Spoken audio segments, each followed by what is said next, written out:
پاس ہیں ان کو دیکھتے ہیں اگلا سوال۔ السلام علیکم ورحمۃ اللہ وبرکاتہ۔ امید کرتا ہوں کہ آپ خیریت سے ہوں گے۔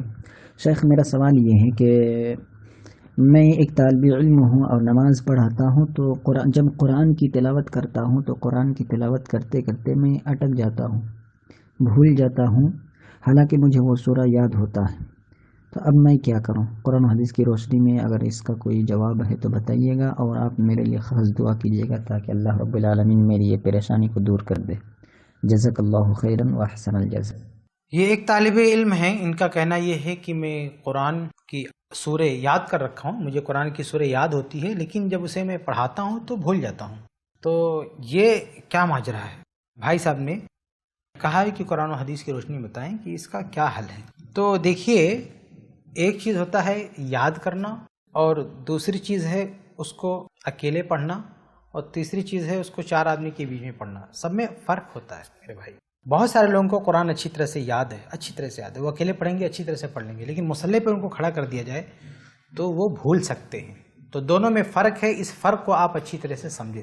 تو پریکٹس ہونی چاہیے، ایک امام کی پریکٹس ہونی چاہیے مصلی پر بھی، کہ اتنا اس کو ازبر ہے، اتنا یاد ہے، اور ایک تجربہ ہے اس کو پڑھانے کا۔ تو اگر کوئی نیا طالب علم ہے، کبھی مصلی پہ نہیں پڑھا ہے، گرچہ اس کو یاد ہے، تو ہو سکتا ہے اس کو گھبراہٹ ہو، کوئی ایسی چیز ہو اور وہ بھول سکتا ہے۔ اور دوسری بات یہ ہے کہ اکیلے آدمی پڑھتا ہے تو قرأت کی جو رفتار ہے، جو انداز ہے، مصلی پہ کھڑا ہو کے اگر وہ انداز بدلتا ہے تو بھی بھولنے کا خطرہ ہے۔ جس انداز سے آپ نے یاد کیا ہے، جس انداز سے آپ کی پریکٹس ہے، آپ کی عادت ہے، اسی کے مطابق آپ مصلی پہ پڑھیں گے تو آپ کا حافظہ آپ کا ساتھ دے گا، ورنہ آپ بھول سکتے ہیں۔ اس لیے بہت سارے ائمہ کا یہ معمول ہوتا ہے کہ وہ جو پڑھانا چاہتے ہیں مصلی پر، جو صورتیں پڑھنا چاہتے ہیں، پہلے سے وہ ایک بار پڑھ لیتے ہیں، اس کی پریکٹس کر لیتے ہیں، اس کے بعد وہ مصلی پر جاتے ہیں تاکہ بھولنے کا اندیشہ نہ ہو۔ اس لیے آپ یہ بھی دیکھیں گا کہ بہت سارے ائمہ کچھ خاص صورتیں یا کچھ خاص آیتیں ریپیٹ کرتے ہیں، حالانکہ وہ حافظ ہوتے ہیں پورے قرآن کے، لیکن کچھ خاص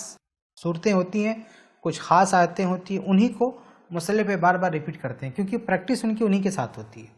دوسری سورہ پڑھیں گے گرچہ ان کو یاد ہے، لیکن مصلی پہ بھول سکتے ہیں۔ تو اگر آپ مصلی پہ قرآن پڑھتے ہیں، بھول جاتے ہیں، تو آپ ان چیزوں کی پابندی کیجیے، یہ طریقہ اپنائیے، پریکٹس کیجیے، اچھے سے اس کو یاد کیجیے، اسی انداز سے پڑھنے کی کوشش کیجیے، تو انشاءاللہ آپ نہیں بھولیں گے۔ اور جہاں تک آپ نے یہ کہا کہ قرآن اور حدیث کی روشنی میں بتائیے، تو دیکھیے صحیح مسلم کی حدیث میرے سامنے ہے، حدیث نمبر 791، ابو موسیٰ الاشعری رضی اللہ عنہ سے روایت ہے۔ یہ اللہ کے نبی صلی اللہ علیہ وسلم سے نقل فرماتے ہیں کہ آپ صلی اللہ علیہ وسلم نے فرمایا، تعاہدوا ھذا القرآن، یعنی اس قرآن سے لگے رہو، اس قرآن سے چمٹے رہو، یعنی اس کو بار بار پڑھو، اس قرآن کو چھوڑو مت، بار بار اس کو پڑھتے رہو۔ فوالذی نفس محمد بیدی، قسم ہے اس ذات کی جس کے ہاتھ میں محمد صلی اللہ علیہ وسلم کی جان، لہو اشد تفلتا من الابل فی عقولها، کہ اونٹ جیسے رسی میں بندھا ہوتا ہے اور اس کو اگر چھوڑ دیا جائے تو وہ بھاگ جاتا ہے، تو ایسے ہی قرآن کے حفظ کا معاملہ ہے کہ اگر آدمی قرآن کو پڑھنا، تکرار کرنا اور بار بار یاد کرنا بند کر دے گا تو قرآن ویسے ہی بہت تیزی سے بھول جائے گا۔ قرآن ایک ایسی کتاب ہے کہ جب آپ یاد کرنے بیٹھتے ہیں بہت جلدی یاد ہو جاتی ہے، ایسے بہت جلد یہ آیتیں بھول بھی جاتی ہیں اگر آدمی اس سے لگا نہ رہے۔ تو حدیث کی روشنی میں یہ چیز ہے کہ آپ کو جو کچھ بھی یاد ہے اسے آپ بار بار پڑھتے رہیں۔ آپ سوچیں گے ایک دو بار پڑھ لیا یاد ہے تو وہ بھول جائے گا، تو یہ حدیث کی روشنی ملتا ہے کہ بار بار اس کو پڑھیں۔ خاص طور سے رات میں بہت ساری روایات ہیں کہ تہجد میں پڑھنے کی بات کہی گئی۔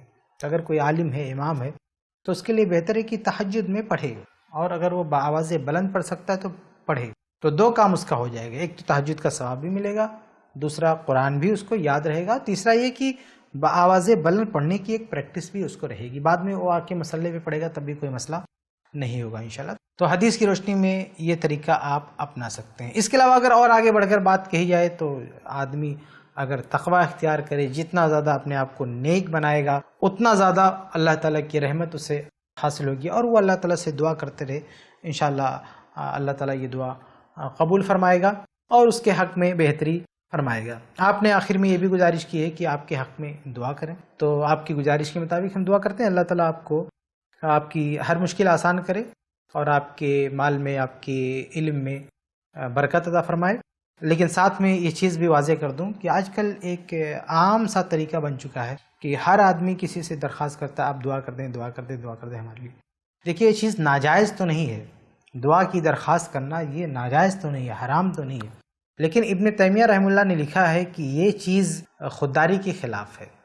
آدمی کو ڈائریکٹ اللہ تعالیٰ سے دعا کرنی چاہیے۔ چلے دعا کر سکتا ہے، وہ کسی اور سے گزارش کر سکتا ہے، اسے انکار نہیں، لیکن عظیمت کی بات یہ ہے کہ آدمی ڈائریکٹ اللہ تعالیٰ سے مانگے، وہ کسی سے نہ کہ آپ ہمارے لیے دعا کر دو، آپ ہمارے لیے دعا کر دو، آپ ہمارے لیے دعا کر دو۔